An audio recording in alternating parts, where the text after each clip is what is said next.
Hola, hola, my little crafty monsters. How is everybody doing today? I hope everybody is fabulous. So, in today's fabulous tutorial, we are going to be making this little bad boy right here. This is a rose box with 12 real roses and a bling in the center. And if that wasn't enough, just look at this. It's a drawer. We made a drawer to put candies in here.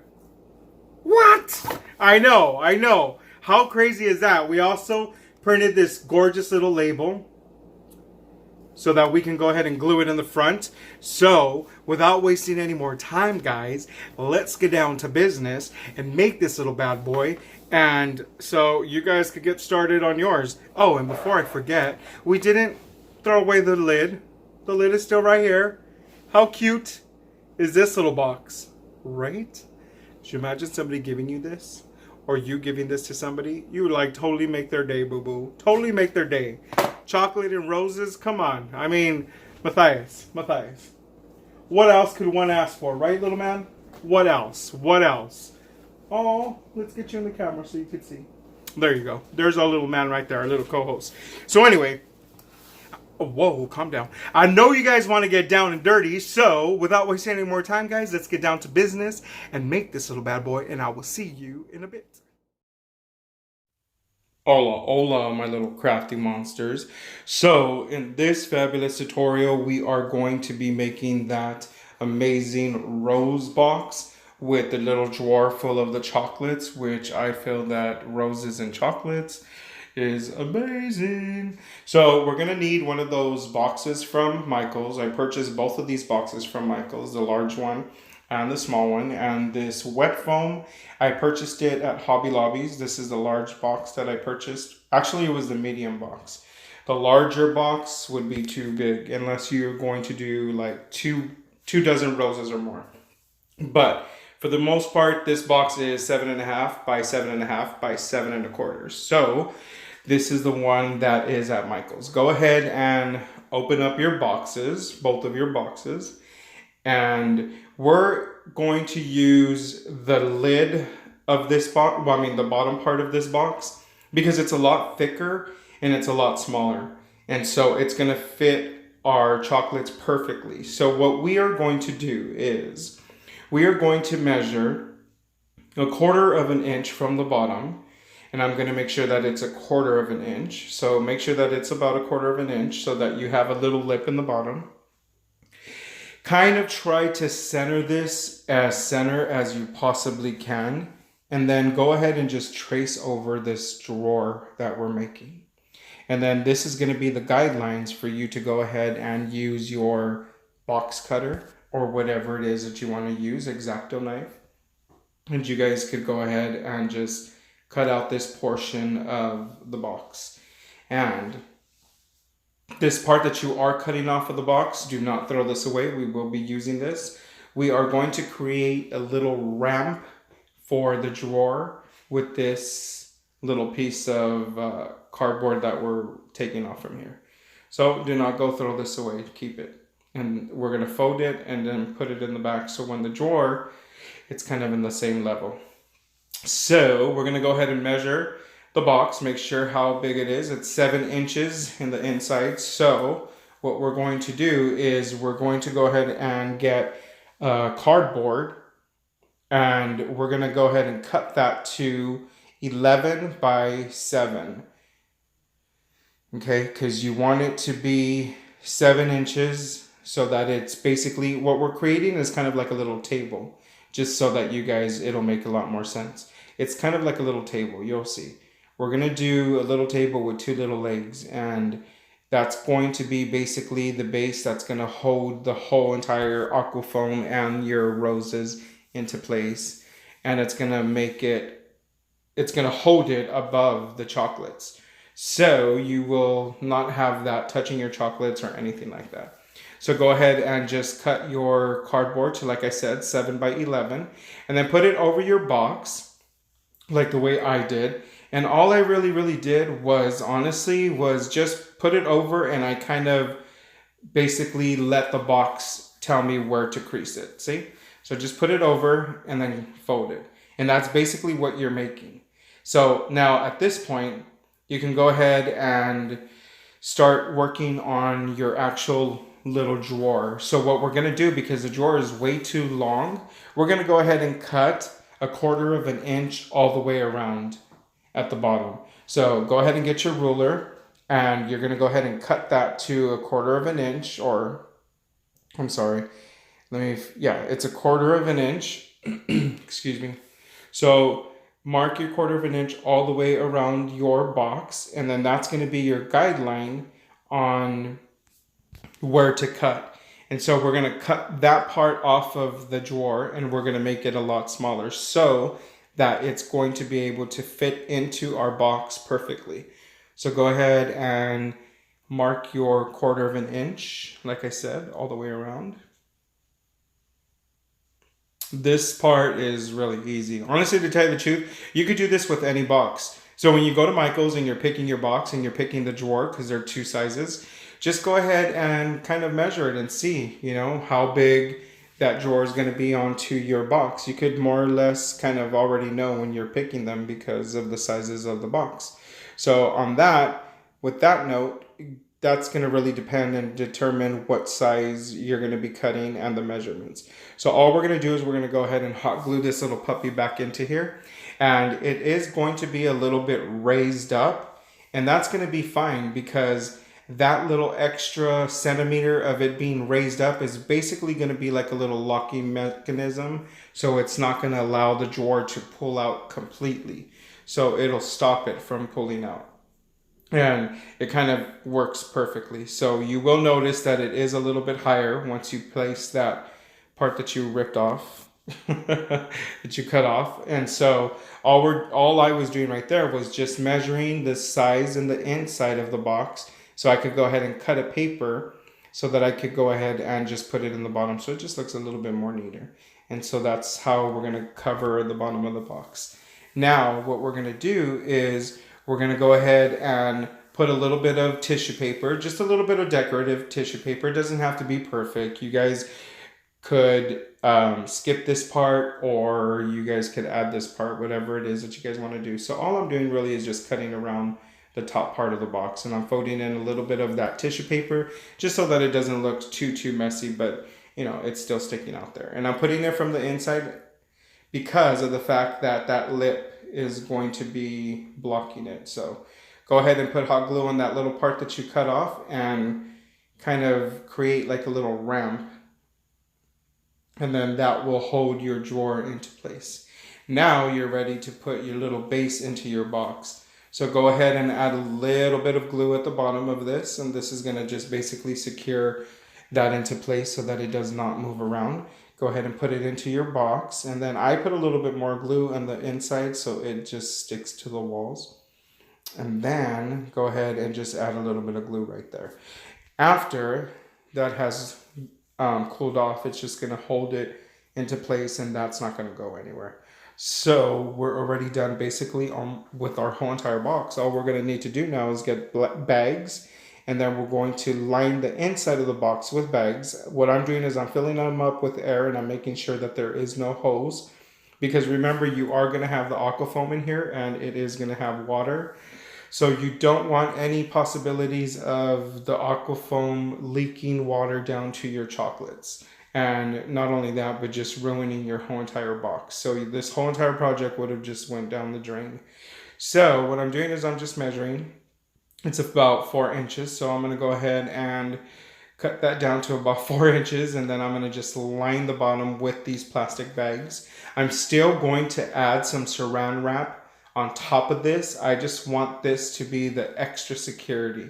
And what I'm going to do is I'm going to use the Gorilla tape to go ahead and secure that plastic bag to the edge of the box, so that when I'm pushing in the aquafoam, it's not going to push the the lips down, and then possibility that there's going to be any leakage of the water. So that's why I'm securing each of the little edges onto either the box or to the other plastic. So now what we're going to do is we're going to go ahead and open up our aqua foam. This is the wet foam, guys.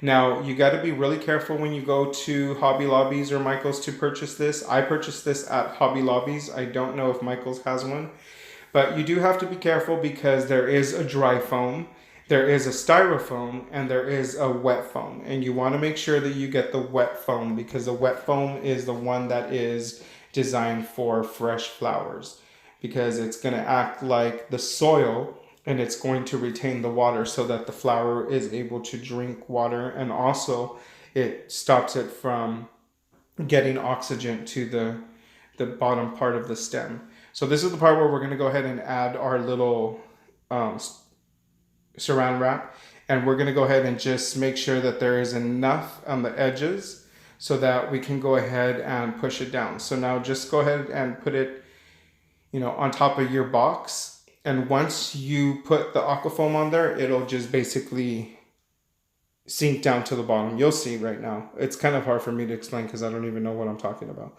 But, but what we're going to do is we're going to go ahead and fill those aquafoams with water. So I just have a little bucket of water, and I'm going to go ahead and submerge these aquafoams into the water. That's basically what we're doing now.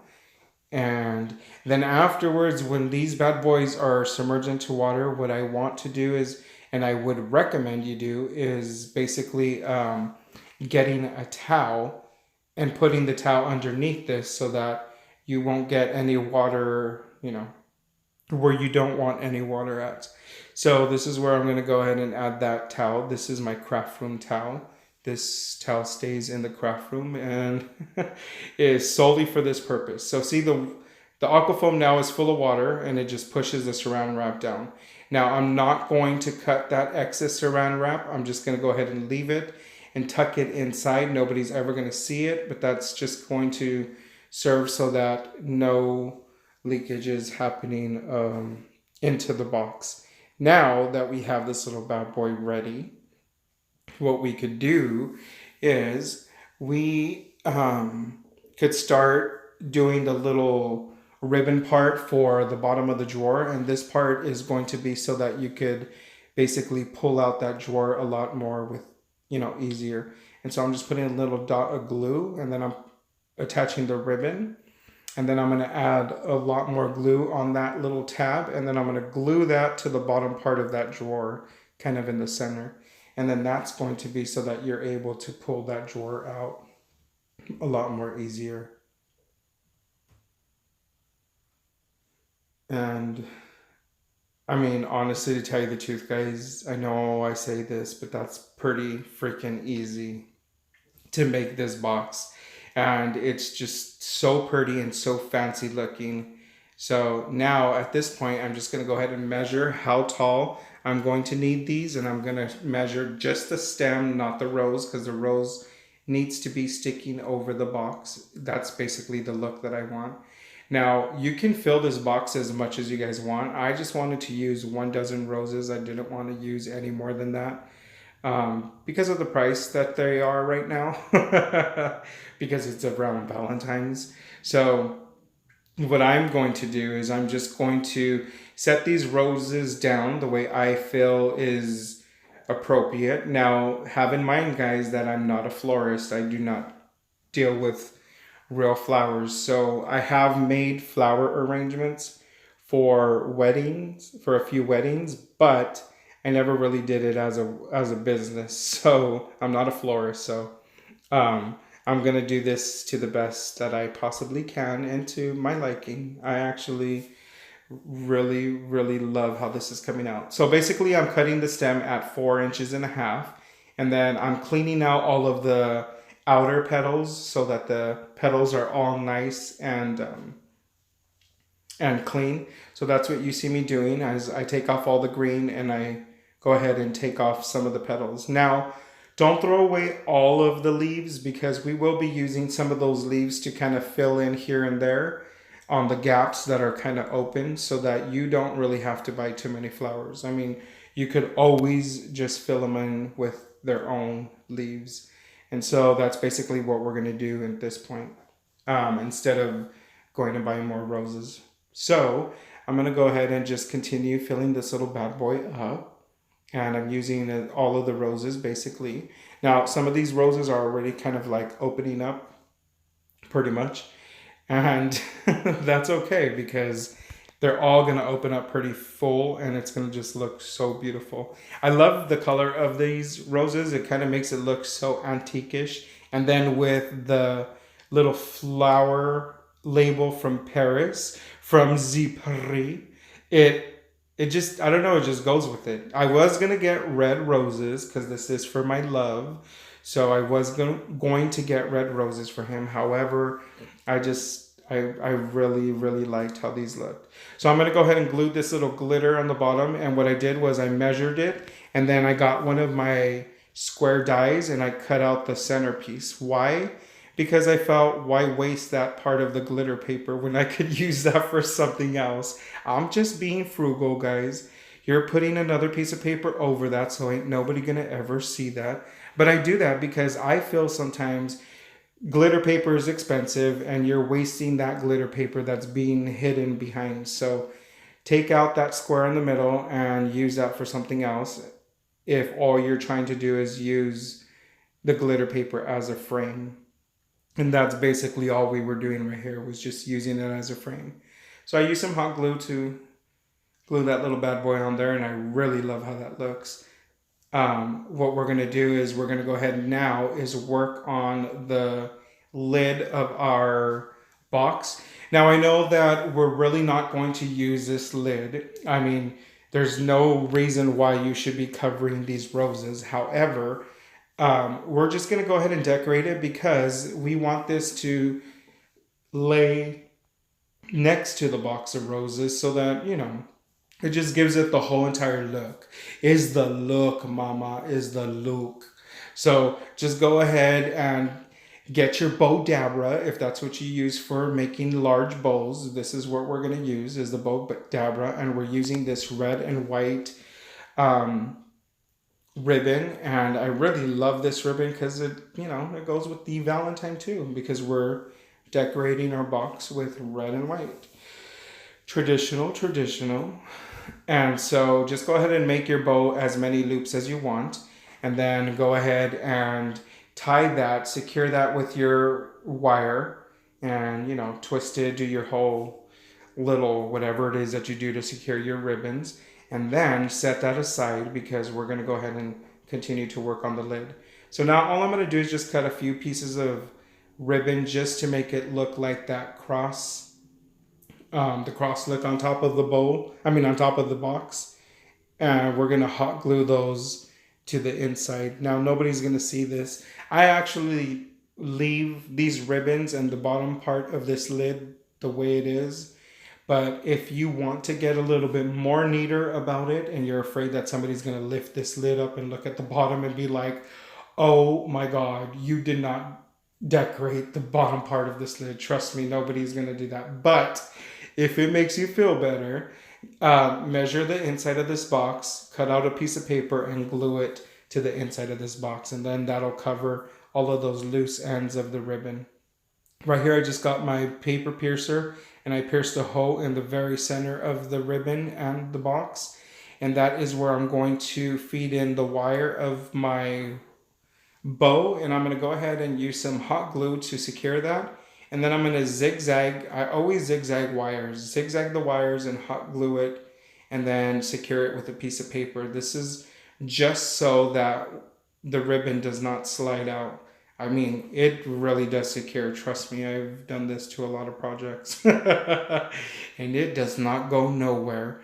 So now that you have that little bad boy secured, go ahead and just fix your bows or your loops to however it is that you want them to look.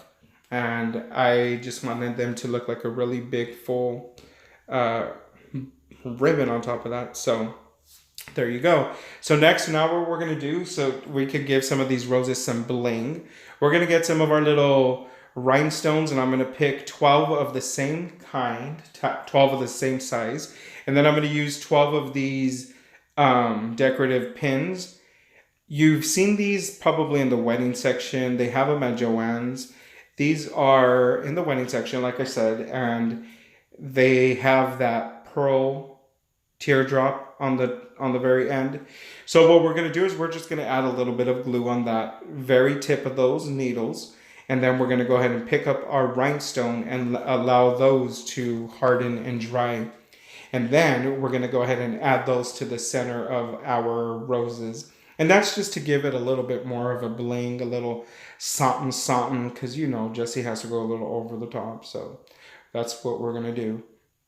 And so I'm just going to go ahead and get a little piece of cardboard so I can stick these little bad boys on there. So while they're, you know, drying up. This part is really, really easy, and there's no reason for you to go and spend money on these actual pins because they sell these pins already made when you have all of the tools and you could basically make some yourself. So that's basically what we're doing right here. We're making our own rhinestone pins for our flowers.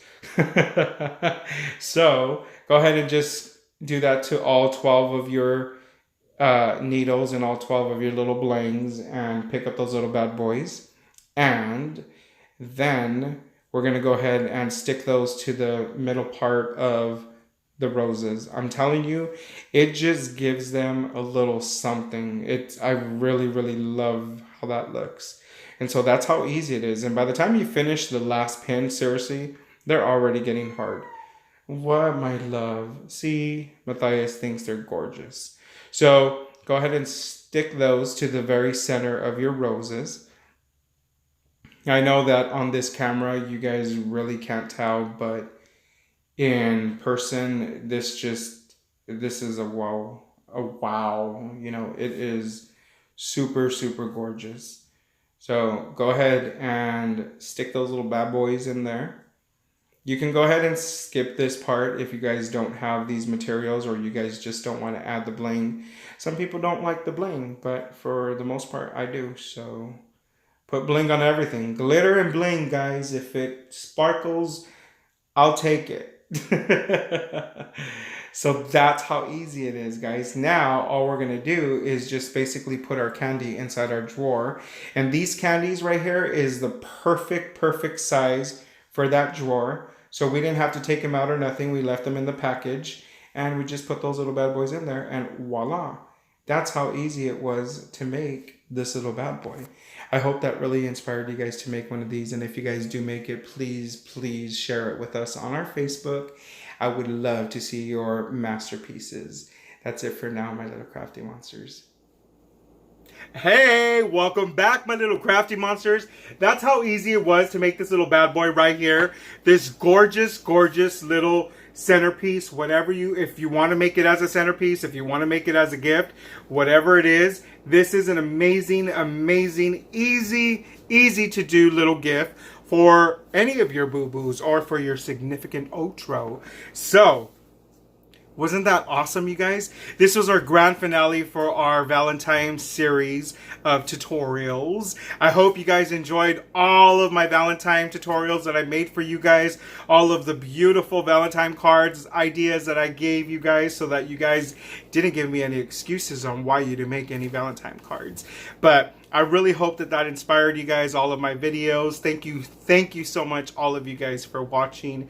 I hope this video inspires you guys to make one of these bad little boxes, because I told you I was saving the best for last, and I really believe that this is the best. So I hope that inspired you guys to go out there and get this few little supplies and make one of these little bad boys for either your home or for that someone. So thank you so much for watching, you guys. I hope you enjoyed that video as much as I enjoyed making it for you guys. Don't forget to subscribe and hit that like button as well as that notification button, because y'all want to get notified every time I upload a video. I don't want you walking around not knowing what to do, boo-boos. No. Cannot be having that happen. So definitely make sure that you click onto that notification, so you will definitely get notified every time I upload a video. And don't forget to tell a friend and share. I mean, because sharing is caring. This is the time to share, guys. So, that's it for now, my little crafty monsters. Goodbye.